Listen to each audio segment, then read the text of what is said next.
السلام علیکم ورحمۃ اللہ وبرکاتہ۔ پاکستان کے اولیاء کے ایپیسوڈ نمبر 1 میں محمد اشتیاق نقشبندی آپ کی خدمت میں حاضر ہے۔ امید کرتا ہوں کہ آپ سب لوگ خیریت سے ہوں گے۔ آج ہم پاکستان کی معروف و مشہور شخصیت کا ذکر کرنے والے ہیں جن کا نام حضرت سید علی حجویری المعروف داتا گنج بخش رحمۃ اللہ تعالیٰ علیہ ہے۔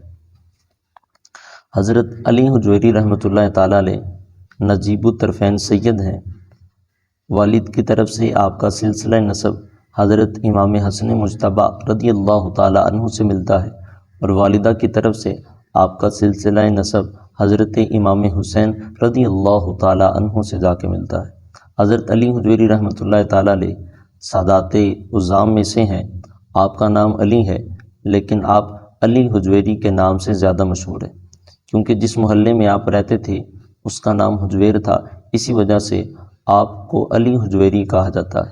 آپ کی کنیت ابو الحسن ہے مگر لاہور میں آپ کو داتا گنج بخش رحمۃ اللہ تعالیٰ علیہ کے لقب سے یاد کیا جاتا ہے۔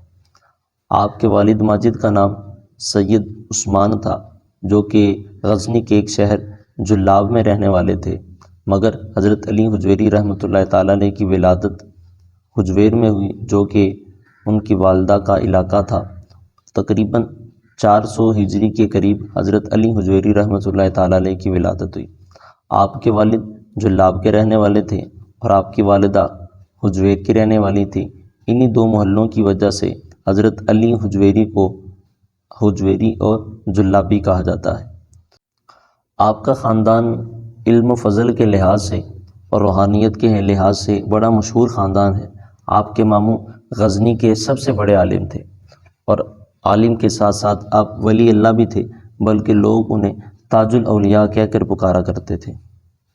جس دور میں علی حجویری رحمۃ اللہ تعالیٰ علیہ غزنی میں پیدا ہوئے وہ دور علم و فضل کے اعتبار سے نہایت ہی اچھا دور تھا۔ بے شمار علماء، فضلاء اور اہل دانش غزنی میں رہتے تھے۔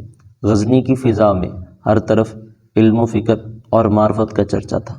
علی حجویری رحمۃ اللہ تعالیٰ علیہ نے 4 سال سے زائد عمر میں آپ نے حروف شناسی کے بعد قرآن کریم پڑھنا شروع کیا۔ تھوڑے ہی عرصے میں آپ رحمۃ اللہ تعالیٰ علیہ نے قرآنی تعلیم مکمل کر لی اور اس کے بعد آہستہ آہستہ دوسرے علوم پڑھنے شروع کر دیے۔ آپ رحمۃ اللہ تعالیٰ علیہ نے عربی، فارسی، حدیث، فقہ، تفسیر، منطق اور فلسفے کی تعلیم حاصل کی۔ یہ تمام ظاہری علوم حاصل کرنے کے بعد آپ رحمۃ اللہ تعالیٰ علیہ اپنے مرشد کی تلاش میں نکلے، مختلف علاقوں کا سفر کیا اور اس سفر کے دوران آپ رحمۃ اللہ تعالیٰ علیہ نے سلسلہ عالیہ جنیدیہ میں حضرت ابو الفضل محمد بن خطلی رحمۃ اللہ تعالیٰ علیہ کے ہاتھ پر بیعت کی، جو کہ شام میں رہنے والے تھے اور اپنے زمانے کے مشہور پیشوائے طریقت تھے اور سلسلہ جنیدیہ کے آپ بانی بھی تھے۔ آپ نے لکھا کہ ہمارے تمام شیوخ اکابرین سلسلہ جنیدیہ سے منسلک تھے اور یہ سلسلہ کوئی عام نہیں بلکہ یہ بڑا معروف و مشہور سلسلہ ہے۔ آپ رحمۃ اللہ تعالیٰ علیہ نے بہت زیادہ ممالک کا سفر کیا۔ آپ رحمۃ اللہ تعالیٰ علیہ نے ایران، عراق، شام، ترکی، عرب، آذربائیجان اور اس کے علاوہ اور بہت سے دیگر ممالک کا سفر کیا اور اس سفر کا مقصد علم دین حاصل کرنا تھا۔ آپ نے اپنی جوانی کا زیادہ حصہ سفر میں گزارا اور آپ نے بہت سے شیوخ سے علم دین حاصل کیا۔ یہاں تک کہا جاتا ہے کہ حضرت علی حجویری رحمۃ اللہ تعالیٰ نے غزنی شہر کے 300 بڑے علماء اور فضلاء سے علم دین حاصل کیا اور ان سفر کے دوران بہت سے بے شمار واقعات پیش آئے۔ ان واقعات اور مشاہدات کا ذکر آپ رحمۃ اللہ تعالیٰ علیہ نے اپنی کتاب کشف المحجوب میں کیا۔ حضرت علی حجویری رحمۃ اللہ تعالیٰ علیہ اللہ کے وہ ولی کامل ہیں کہ جن کی ساری زندگی شریعت کی اتباع میں گزری۔ آپ رحمۃ اللہ تعالیٰ علیہ نے جگہ جگہ سے علم دین حاصل کیا اور زندگی کا کچھ حصہ سفر میں گزارا، یہاں تک کہ آپ رحمۃ اللہ تعالیٰ علیہ مسلسل 4 سال تک سفر میں رہے اور سفر میں رہنے کے باوجود آپ رحمۃ اللہ تعالیٰ علیہ نے کبھی بھی نماز باجماعت کو ترک نہیں کیا اور نہ ہی جمعے کو ترک کیا۔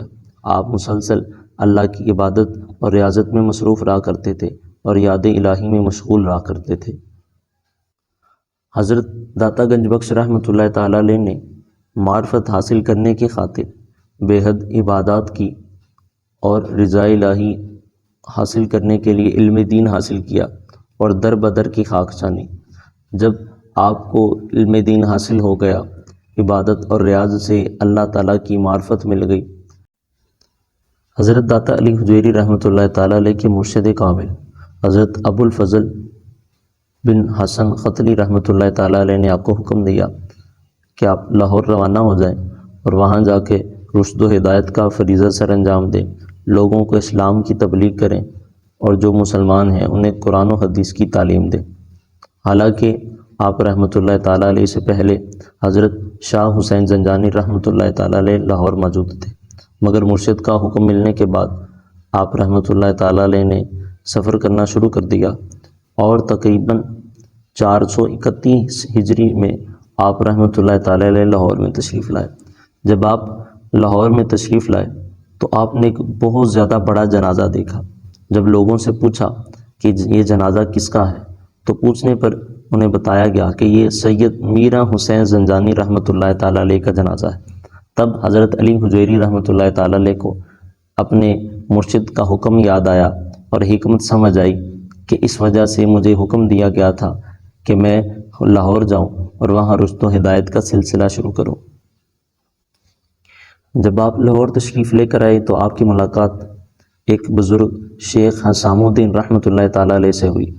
یہ بزرگ بھی حضرت مخدوم علی حجویری کی تشریف آوری سے قبل اہل لاہور کو اسلام کا پیغام دے چکے تھے اور یہ بھی لوگوں کو اسلام کی تبلیغ کرتے تھے اور قرآن و حدیث کی تعلیم دیتے تھے۔ آپ رحمۃ اللہ تعالیٰ علیہ نے بھی لوگوں کو اسلام کی تبلیغ دینی شروع کی۔ سب سے پہلے جس غیر مسلم کو آپ نے حلقہ بغوش اسلام کیا وہ والی کابل اور غزنی کی طرف سے پنجاب کا نائب حاکم رائے راجو تھا، جو ہندو تھا۔ گورنر پنجاب رائے راجو ایک مشہور و معروف شخصیت کا حامل تھا۔ رائے راجو نے جس طرح اسلام قبول کیا اس کا واقعہ تاریخ کے سنہری حروفوں میں لکھا جاتا ہے۔ ایک روز ایک بوڑھی عورت اس طرف سے گزری جس کے سر پر دودھ کا مٹکا رکھا ہوا تھا۔ آپ رحمۃ اللہ تعالیٰ علیہ نے اس عورت کو بلا کر کہا کہ تم اس دودھ کی قیمت لے لو اور یہ دودھ ہمیں دے دو۔ اس عورت نے جواب دیا کہ میں یہ دودھ بیچنے کے لیے نہیں نکلی، بلکہ میں یہ دودھ رائے راجو کو دینے کے لیے نکلی ہوں۔ اگر میں اسے دودھ نہیں پہنچاؤں گی تو پھر اس کے جادو کے اثر کی وجہ سے میرے جانوروں کے تھنوں سے دودھ کی بجائے خون نکلے گا۔ آپ رحمۃ اللہ تعالیٰ علیہ اس عورت کی بات سن کر مسکرائے اور فرمایا اگر تم یہ دودھ مجھے دے دو گی تو اللہ تعالیٰ کے فضل سے تمہاری گائیں خون نہیں بلکہ دودھ دیں گی اور بہت زیادہ دودھ دیں گی۔ آپ رحمۃ اللہ تعالیٰ علیہ نے اس عورت سے دودھ لیا اور دودھ پیا اور دودھ پینے کے بعد اسے دعا دی کہ اللہ تعالیٰ تمہارے جانوروں کے دودھ میں برکت عطا فرمائے۔ چنانچہ ایسا ہی ہوا۔ جب وہ عورت گھر واپس آئی اور شام کو جب اس نے دودھ دونا شروع کیا تو برتن کم ہو گئے، لیکن اللہ کے کرم سے دودھ کم نہیں ہوا بلکہ دودھ بڑھتا گیا، یہاں تک کہ یہ بات پورے علاقے میں پھیل گئی اور لوگ دور دراز سے، دور دیہات سے اپنے جانوروں کے دودھ حضرت علی حجویری رحمۃ اللہ تعالیٰ علیہ کی بارگاہ میں لا کے پیش کیا کرتے تھے۔ آپ رحمۃ اللہ تعالیٰ علیہ دودھ کو جمع کرتے، اس میں سے کچھ دودھ پیتے اور باقی سارے دودھ کو عام لوگوں میں تقسیم کر دیا کرتے تھے، اور لوگ جوک در جوک آپ رحمۃ اللہ تعالیٰ علیہ کی بارگاہ میں آتے گئے۔ رائے راجو کو جب اس بات کا علم ہوا تو وہ بہت پریشان ہوا اور آپ کی خدمت میں حاضر ہو کر کہنے لگا دودھ تو آپ نے ہمارا بند کر دیا ہے، اب میں آپ کا کوئی اور کمال دیکھنے آیا ہوں۔ تو آپ رحمۃ اللہ تعالیٰ علیہ نے فرمایا کہ میں جادوگر تھوڑی ہوں جو تمہیں کمال دکھا سکوں، میں تو اللہ کا ایک عاجز اور مجبور انسان ہوں، باقی اگر تم میں کوئی کمال ہے تو تم اپنا کمال دکھاؤ۔ چونکہ اس جوگی نے بڑی بڑی ریاستیں کی تھی، اس جادوگر نے بڑی مجاہدے میں زندگی گزاری تھی، اس نے آپ کے سامنے اپنے کرشمے دکھانے شروع کیے، حتیٰ کہ وہ رائے راجو ہوا میں اڑنے لگا۔ جب وہ ہوا میں اڑ رہا تھا تو آپ رحمۃ اللہ تعالیٰ علیہ نے اپنی جوتے کو اس کی طرف پھینکا، چنانچہ وہ جوتا جب اس کے سر پر پڑنے لگا تو وہ ہوا سے نیچے آنے لگا۔ جب اس نے حق جان لیا کہ یہ کوئی جادوگر نہیں ہے، یہ تو اللہ کا کوئی نیک بندہ ہے اور اللہ کے دین کی تبلیغ کرتا ہے، تو اس نے آپ کی خدمت میں حاضر ہو کر اسلام قبول کیا اور آپ کے دست حق پر بیعت کی۔ اس بیعت کے بعد آپ اس کی باطنی اور روحانی اصلاح فرمایا کرتے تھے۔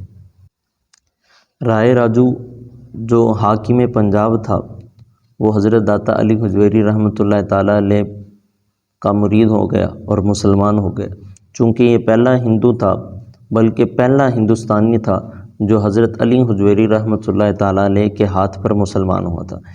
اس لیے حضرت رحمۃ اللہ تعالیٰ علیہ نے اپنی دلی خواہش سے بطور یادگار اس کا نام شیخ ہندی رکھا، اور سابقہ سجادہ نشین انہی کی اولاد میں سے تھے۔